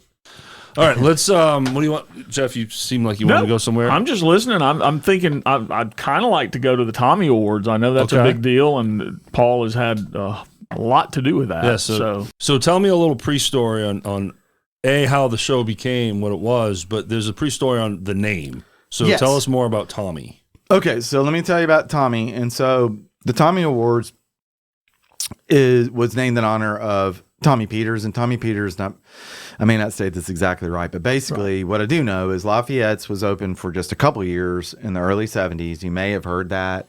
And on the second year, I showed this montage because my friend Patrick works at the library. You wouldn't believe the people that came through Lafayette's in that era. Right. It was either up and comers or those back on the way down. But Kiss played there. You guys, Bob Seger played there. Barry Manilow played there. Billy Joel played there. I mean, it's shocking. Yeah. So anyway, I know that Tommy had a big hand in basically driving the reopening and resurge of Lafayette's. Okay. And then he had passed away, so it was named in his honor. So the way it came to be is an idea I had to, hey, wouldn't it be nice if we had an award ceremony celebrating all these hardworking local bands around town, because there wasn't anything. Mm-hmm. And I think it'd be cool to make it like a Grammy Award, a black tie kind of thing, and make it dress up and fun and, like a cool event, not just some bands playing. And it brings everyone together. Yeah. And I remember there was no names, a person or two that were like, well, that's just going to drive divisiveness. I was like, I don't think that's the case. And it never did, right? No. Yeah. But I, being the business guy I am, I literally put together some PowerPoint slides. I mentioned it to Julian, Sally, and Cindy Wilson, who were at Lafayette's at the time. And then they said, yeah, come to our manager meeting. And I think they were surprised because I literally thought through a lot of, this is what this will be. This is how it'll work. These are kind of some of the key things we need. This is what I envision is, at least at the high level, and went through it on PowerPoint slides and all that. And they loved it and got squarely behind it. And a ton of people did a ton of work on that. Cindy Wilson is an absolute workhorse. Yep. But on the event itself, so just briefly, just like I said, is an awards event. So we would do categories like the best new band or the best country band or whatever, and then you'd have staff favorite, this, that, lifetime achievement, what have you. So there was a huge amount that went into it as far as the production. Which Thomas Halfacre played a big part in a lot of the production. Keith Lau and his son worked like the audio and video, like the during show stuff. And then both of the years that we did it, Sean Few and Shara Matlock were the co-hosts with Joe Smith as the MC. So it went extremely well. They would have sponsors and have a different beneficiary. It changed the 2 years. Yep. And then we were planning on doing year 3 this year, and we had just a couple of meetings on it, but there's the Lafayette's ownership has changed, and I think they still had some interest, but it's just a little bit challenging time because the amount of change going on. Sure. It's a lot of work, like you said, and the huge amount of work. The prior people had such a huge hand in it. Yeah, huge hand in it. That's what I'm saying. And I mentioned the few that I did, but there's tons of people involved. Yeah. Julian played a huge role in his connections to get. So as far as you know, it's not happening this year? I know it's not. You know it's not happening this year. Okay. It's not. Just checking. But I remember you also had like a red carpet, right? I don't know if there was actual carpet down there, but it was the same thing where everyone would get like a cool shot with a backdrop. Yeah. As they're walking in. Is that how that worked? How did the photo shoots work? Yeah, they did a black carpet to make it more rock and roll, and that's another category that Cindy did all this work, getting all the decorations and all of that. But yeah, they had professional photography and the whole 9 yards. You should start an award show for podcasts, Paul. I should, but there'd only be one in it. That suits us. So we're working our way towards the big Kiss anniversary show, but prior to this, you had a thing called the Merry Kissmas. And tell us more about that and how long that was going for. Yeah, so the Merry Kissmas, everything I get involved with does 2 years. And then dies? What happens, Paul? Also 2 years. But Merry Kissmas, that was, I guess I brought it to Rick Hale. I think we kicked it around some jointly, but correct me if I'm wrong, he owned Hadley's at that point? Yeah, or was involved in the ownership partnership that they had. I don't really know every detail, but yeah. Sure. But he'd have a big drive every year. I guess actually still does, called Christmas for the Kids. Yep. And as a fundraiser for that, we came up with this idea to, hey, let's have a ticketed event. What we did was we'd have a handful of bands. Like I think the first year we had like 10 or something, and then the second year 10 bands. I think so. But this was a multi-night event. No. Oh, really? Yeah. Okay. 10 bands in one night? I think Whoa. so. I sent you guys the images of the flyers if you want to bring them up. I downloaded them. I got them. It may not be quite that many. Something like that, though. And they would play just a short amount, like 3 songs, something like that. And then the year 2, which it worked fine. It's a tribute. Actually, just like the Tommy Awards, they both... I mean, the Tommy Awards ran like that. So did these. But it's if all the bands show up and know what they're supposed to do and all that, then it can work like that. If you think about it, it's pretty amazing. Did some people not paint up, or was everyone in makeup? Or it was a mixture. Sort of like the Kiss show at Yeah. Lafayette's. Yeah. It was a mixture. I'm sure Sean came, of course, loaded with blood. And, of course. Yeah. Sean's the biggest Kiss fan I know. Yeah. He's got some competition, I know, like Jimmy Fulp, but Sean takes cake. Hey, yo. So anyway, so it was very successful. And then the second year we cut it to I think about 6, and then had each one play longer, which either way worked. But I think that was probably even better to give people a little chance to stretch out. But the coordination involved with all of that, getting all the bands in line, all the musicians and songs and order, like. Were you part of all that? Were you the one? I was that. You were that. Own it, man. It's awesome. Yeah. It's great. Same for Tommy Awards. Tommy Awards, I had this Excel sheet that's probably like 200 lines showing exactly who's on stage, who's off stage, what's up next, who's next. Nice. Someone has to do it in order for it to come to fruition. Yeah, for that one. Yeah, no, the Merry Christmas not nearly so involved. But yeah. And then I did a lot of work on the artwork and things like that. Well, Paul, while we're in the Kiss mode here, from Merry Kissmas, let's now shift over to the awesome 50th anniversary celebration of Kiss performing at Lafayette's. It was epic. We already had Thomas Halfacre on here, so we covered a lot of the staging stuff, the amazing Kiss light and sign and everything. But I would love to now talk about this with you. Because you were on the stage the whole night. You were the only person that stayed the entire time as Ace Frehley. I'm going to throw a picture up. You did a great job. You're playing, your look, it was awesome. But then also, much like all these stories we're telling, you're the man behind so much of this organization or the collaboration and coordination of these things. So, thank you for doing that. What was the spark that kind of started this idea? Thomas Halfacre. Yeah, there he is. It was Thomas's idea. Cool. To do. I should remember this. He told us this probably, Jeff. That's fine. I've slept since then. So.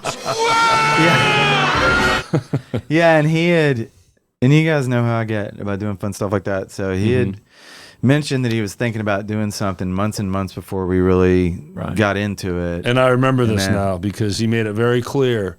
He came to you and he was like, "Don't do anything yet." I remember that. Don't start yet. That. Don't start yet. Yeah, because he knew that you were just then be like a Spitfire and just go for it. Yeah. I remember that. Yeah. But then I think he said this too. But we did a couple of Tommy Award planning meetings for this year, and I asked him about it in one of those, and then he was like, "All right, fine." So nice impression. I like that. I didn't have to do all that much of that. I mean, I basically made a bunch of the calls for the bands and then suggested a song list and organized a lot of that. That's what I did with that, and then played in the house band too. And so you were there for the entire evening? Pretty much, yeah. Cool. There were just, I think a couple people came up for encores. I think then Charlie Bell come up, people like that. He was called up. And Scott Sudbury came up, and there was a bunch of guitar players that came up. But I remember you playing every song, no? Almost. There were a couple cases. Really? Because we had some of the guests just sang. Some of the guests play guitar. In the cases where they play guitar, Seth and I basically split out. So for instance, he played on the Josh Haynes songs. I played on the Scott Sudbury songs. Oh, that's right. A couple and then things, Nick Ireland came up. Did you play with Nick? No, because he had Nick playing and he had some. Okay. Yeah, so we did a little swapping out. You left such an impression on me, Paul. I just felt like you were up there the whole time. But probably 80%. Yeah, for sure. Seth 80%, and then so forth. Jimmy and Ronnie, I guess, did about but it moved along. Like it was just on point. Yep, and that's that same old help everybody understand what they're supposed to do. And, you know, and a lot of that, I mean, you know, all these events we've talked about, it's a tribute. You guys already know that and that's really why we're here. Right. But I mean, the quality of people and the quality of players is just so strong. Yes. And it makes it really easy. The Pete Mondello celebration of life that, as we record this, was just a few weeks ago. Yep. Went off without a hitch. Yep. Mr. Jeff Ward played role as Paul Moreau for that. So he did a great job. Couldn't be happier with everybody that participated. They just showed up and did their job. And it was bunch of pros. It's a city of pros. Because I mean, you guys probably both have, but I don't think it's something specific. But I know I've been to events before that involved multiple, you know, performances or whatever. And it's like, well, we'll be back in a little bit. And what are we doing? You know, that kind of stuff. Yeah. Every one of these events we've talked about is just bam, bam, bam, bam. Yeah. And everyone's flexible. I'm like, okay, you want me a third spot, this, that. Okay, cool. Yeah. You know? So, but when it came to the mixing of different musicians, were you the one that says, okay, Seth, you stay with Josh? You know what I'm saying? Or did other people have suggestions? Like, nah, we just decided amongst ourselves. We first said, hey, here's a list of songs primarily to choose from. If you want to pick a couple of these, possibly something else, let us know. We wanted to focus it on really the classic era for this piece, which almost every song was, or a couple of exceptions, which is fine. I'm glad you brought that up. Yeah. For the Kiss fans out there, what was the range that because you didn't go past a certain year, correct? The original makeup lineup. Okay. Yeah. In makeup is what we're talking about. Yeah. Gotcha. Yep. Now we did have, like Jess did War Machine, Josh did Creatures of the Night, I think. And Brian Pinlack was not one of the original members as far as makeup. No. I can never remember. It was Eric Carr. Eric Carr. Yeah. Yeah. He did the makeup as Fox. Yeah. Yeah, that's it. Yeah. So you can tell I didn't grow up in the Kiss. I don't know all the characters, but I've said it before and I'll say it again. It was so cool to see him and Kevin Page It's do fantastic. Beth, and the different combinations that you'll never see, much like, again, back to the Pete celebration. Yep. It's neat to see combinations of musicians that you never see. It's great. It makes for a really special night. Yeah, and something worth mentioning, because I don't know if this was mentioned on the other. It was a largely unrehearsed event. I don't know if Thomas probably didn't. I don't think mention he that. You mentioned didn't go that. into the band stuff much, Yeah, basically people picked their songs, got their assignments. Off you went. We did one night where we said, hey, if anyone wants to come run stuff, we're going to do it Monday night. I was there for that night. Were you? Yeah, I came upstairs to hang out. Okay, Yeah. yeah. So that night, so we, the house band, we did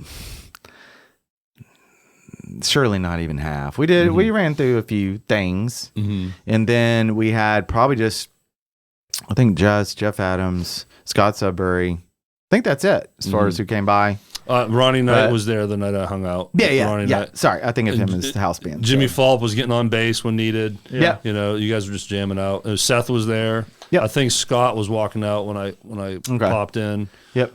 But the point is, the vast majority of that was completely unrehearsed. It was, once again, just goes back to all these people are so great that who else could do that? Yeah. And 30 players play 30 songs. They all sound like they've been playing them for years, basically, I thought. And anytime this comes up, we have to bring up Kelsey. Yes. Yep. Because she did all the makeup. Tell us more about Kelsey and what she did. I knew she was great at makeup from just being friends, because she would always do these Halloween yes. Yeah. design, and that's where it came on I remember my seeing radar. those, Was seeing those, like, this is amazing. And so when we started the Merry Kissmas, and she was at Hadley's, of course, I asked her, would you do it? And so she would charge people whatever, and then she would end up either donating rather, part or in whole back to the cause, which was, I think she donated everything back to the cause for the Lafayette's one. Good on you, Kelsey. Yeah, and she does a fantastic job. And in fact, we line it up where, hey, if you want Kelsey to do your makeup, let her know. And a number of the people didn't do that for whatever reason, but she still squeezed them in, like Brian in doing the Fox. Right. I literally saw it happen. He comes back there, hey, can you do this? Okay. Boom. Done. And you knew right from the get-go you were going to be ace, right? Yeah. Yeah, you wanted to be Ace. Of course. Yeah, at the Merry Christmas. I was waiting for you to light your guitar on fire in the pickup section. In the Merry Christmas, I did. The internet's this amazing thing, but I did a bunch of research just to see what do you got to do that, and it gets either you're going to use a really goofball looking version and cause damage to your instrument, or right. you kind of have to dedicate.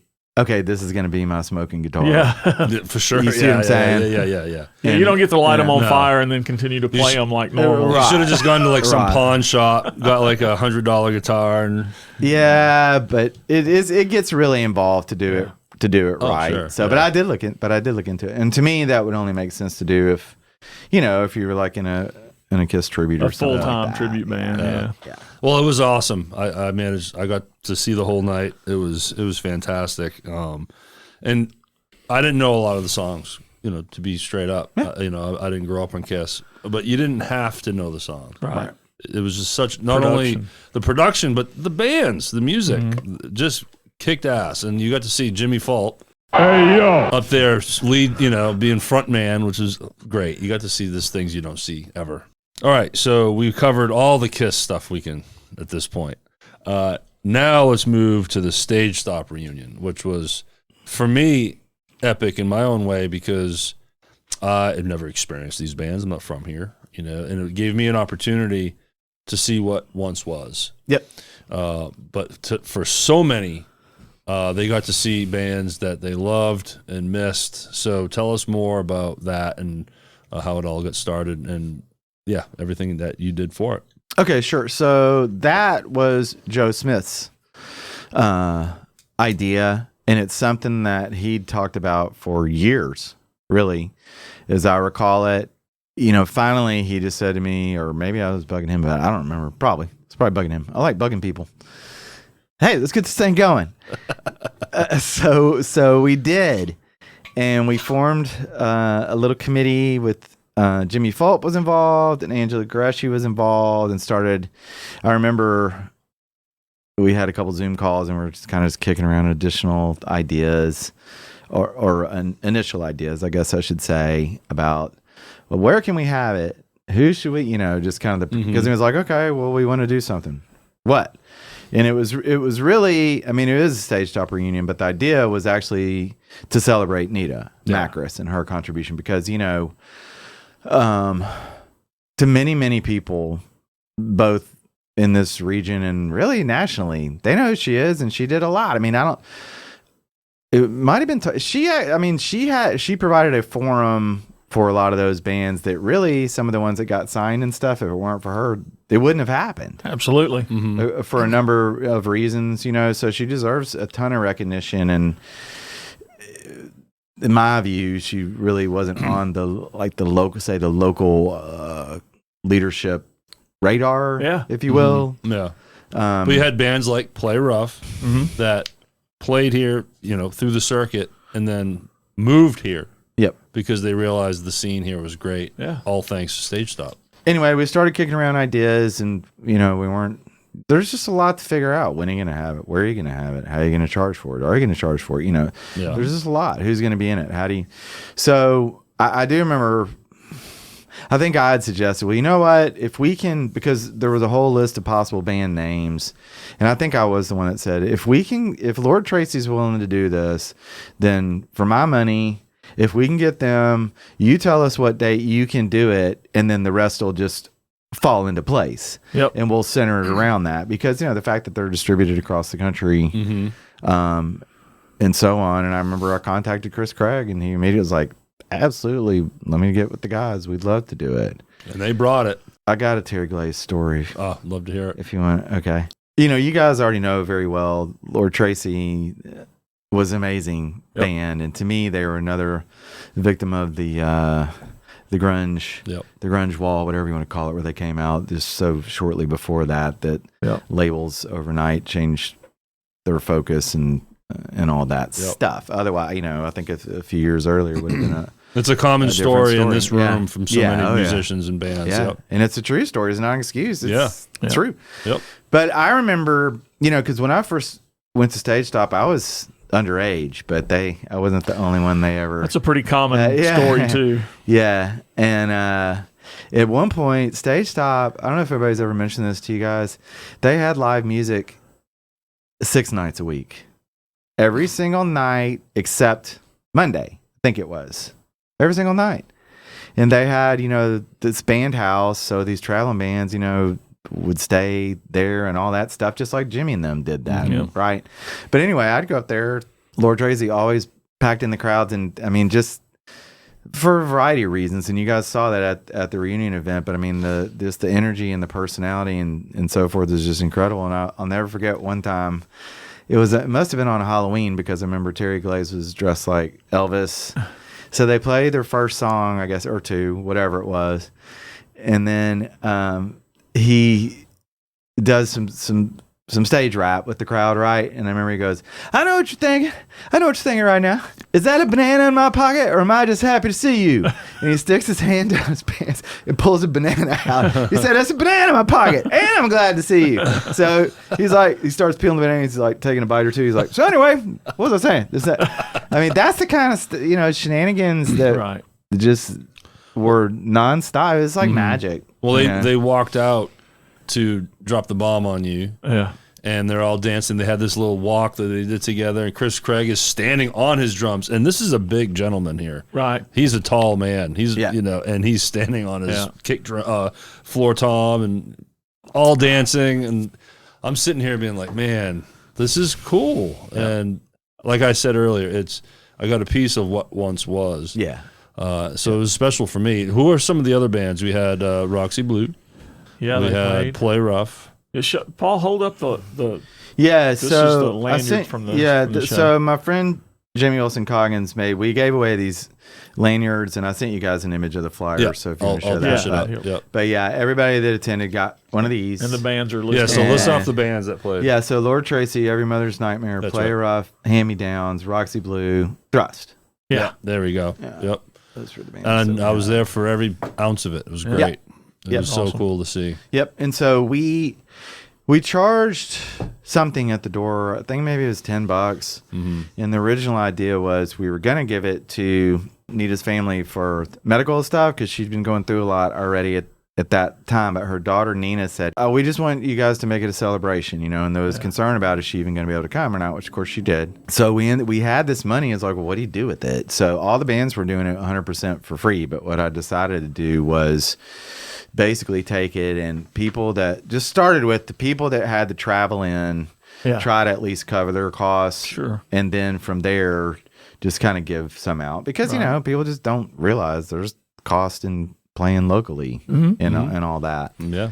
So, like you mentioned, and I don't know that any of the money went to these guys, but I will say that the guys in Lord Tracy, they come from a long distance. That there's one that lives in Texas. There's one that lives in Alabama, Nashville, Alabama, and Maryland. Yeah. So it's a long way. Yeah. And they were at the top of the list as far as, and they all were going to do it for 100% for no charge whatsoever. Absolutely. So it wasn't something we didn't even mention it until it was after it was over. Right. And then this is the night that Kinley Wolf blows my mind. I don't know who Kinley Wolf is going into this show. Don't know what to expect.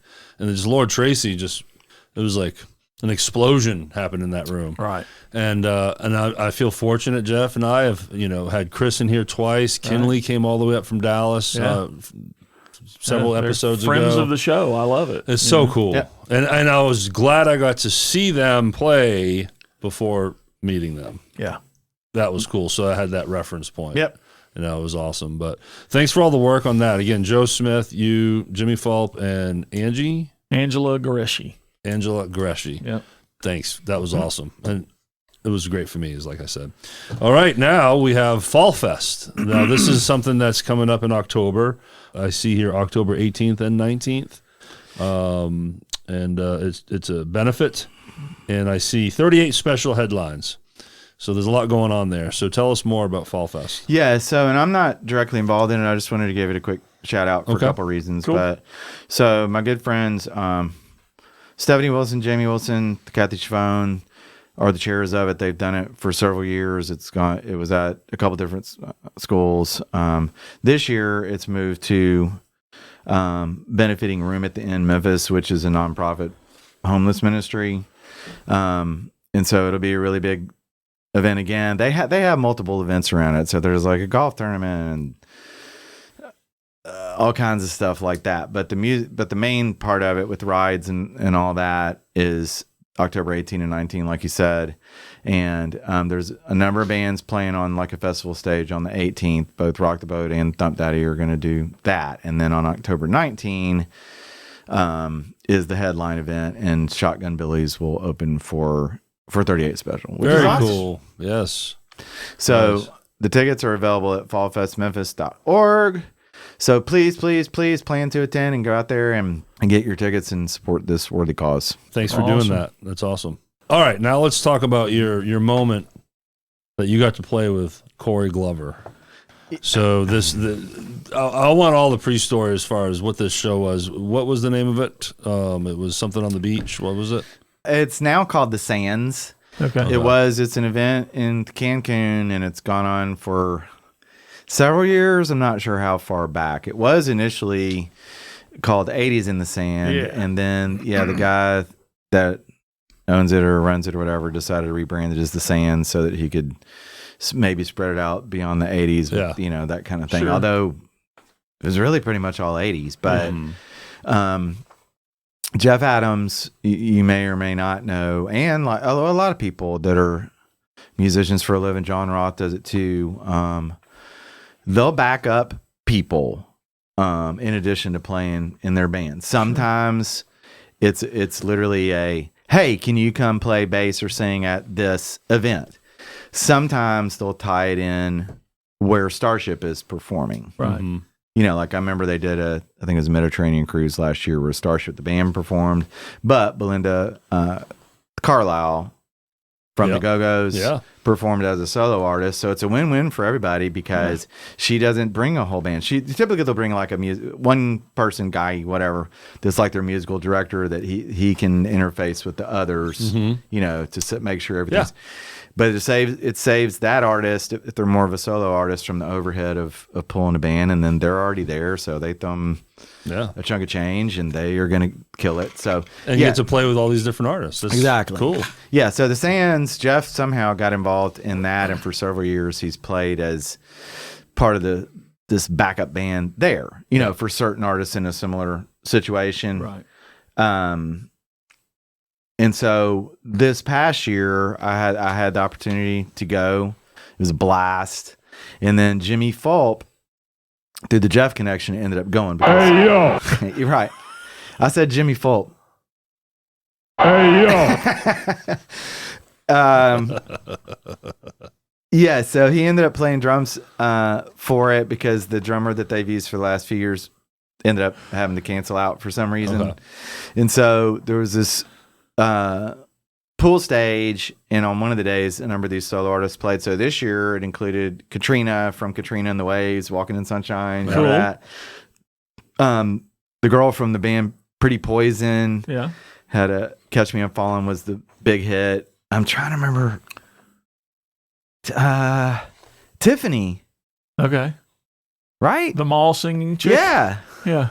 She did some, And it's interesting how they do that because he has a bunch of 80s movie stars, like from the Breakfast Club or whatever there, and then people like this that literally they come down there, they do like a couple songs, they're done. Yeah. So they had an afternoon where they supported all these artists, and that included Jimmy Fulp. Did I mention that? Yep. Hey, yo. And There was one earlier, I promise you guys. You mentioned Jimmy. There was no Fulp, and you didn't play the sound. That's so the way it I should feel be. like it's got to be the entire name for the Yeah. sound to get played. yeah. Well, I will be editing this, so you will see Scott Hall on the screen. But anyways. That's All fine. right. So, So anyway, so they were doing I their sidetracked. their thing that day. I remember Jimmy even ended up, I don't remember how that happened because they played kind of some cover songs and things like that. I remember Jimmy singing an AC/DC song. I'm trying to remember why, but Jimmy who? Jimmy Folk. People are gonna get so tired of this. Yeah. Hey, yo. Yeah, but which, by the way, that event is so cool because it has a lot of different genres. Like, there were some. Night Ranger was there. Cool. Then you had like Midnight Star was there. Then you had the singer from Thompson Twins was there. Nice. So all this different stuff. And who did you And play they- with? Yeah, Cory Glover was there. Yeah, so Jimmy and Jeff were doing their thing that day, and Cory Glover, who's the singer from the band Living Color, Yes, awesome band, was yeah. there. He's basically was there just hanging out. Cool. He and or his band have performed there in the past, but he's just friends with the guy, and I think he just invited him down or whatever. But he decided off the cuff, hey, I want to sit in and do a couple songs or whatever. So No, sorry, man. Yeah. We're not gonna be able to, Right. we're not gonna accommodate you. Yeah, Right. of course, you say yes to that. yeah, so he asked the band, hey, can you do Purple Rain? Jimmy, of course, could play anything. Jeff, of course, but the other guys, they didn't know the song. So Jeff goes, I know somebody who can do it. So he sent Lindsay over, and she was like, they need you. What? I mean, I'm at the pool drinking and hanging out, you know. So Cory Glover wants you to come do Purple Rain. I was like, You're like, what the hell? I was like, I don't know. Yeah, I don't know about this because I mean, you guys, and if you see the video, it's Donna shot the best one. I think Donna Fulp, not Jimmy Fulp, Donna Fulp. And it's kind of zoomed in though. I mean, there's probably there's all these cabanas and all. And there's a lot of people. Yeah. Oh, well, if they didn't know Tennessee whiskey, Derek and I would have just been screwed. Right. So, yeah. So, it's, you know, and I've played the song. So, I'm supposed to walk over there, walk on stage, grab this guy's guitar, knock this song out with any discussion, any rehearsal, anything. Yes. So, I remember going back behind the stage, and Jeff was like, well, are you good to do it? And I was like, I guess. It's kind of late to be asking me that now. You're in now. So I get up there and there's no discussion at all as far as, hey, we're going to, you know, the arrangement will be like this. It was just go. Just play. So, but it was an amazing opportunity, man. He killed, they all did, but Cory Glover, I mean, he kills that song. Yeah. I don't know if you've seen it or not. So it was. I did see it. It's been a while. This was what, over a year ago? It was actually last November. Oh, well, Close to it. Yeah. coming up on it. So how did it go? So great. Made Went it just through fine. the song. What's that? You made it through the song. Yeah, it went just fine. If you watch the video, you'll know, maybe people wouldn't notice as much. It doesn't matter, but I'm literally kind of like eyes on him. Yeah.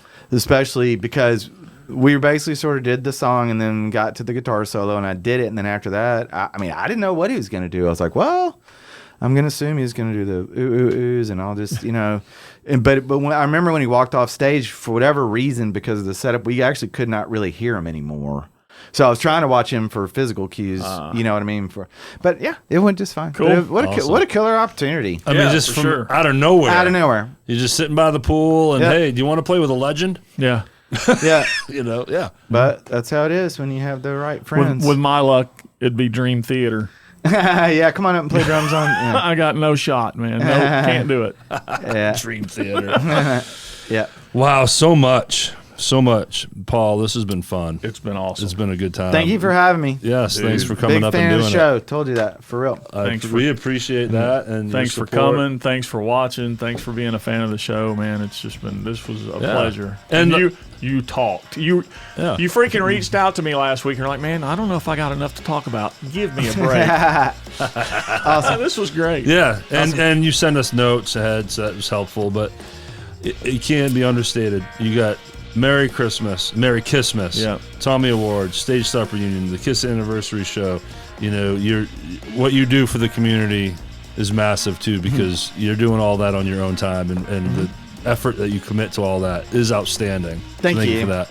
And we're waiting for the podcast awards whenever Yes. you're ready to start putting that sure. together. No, but for real, man, thank you. And Thank you. We're not going to say bye quite yet, Jeff. We're going to talk to the audience as we usually do here at the end. If you made it this far, good on you. Thank you. I'm taking this. Shut up. You've been talking all this whole thing. Oh, fucking wrong song. See? What'd you do? Shut up, man.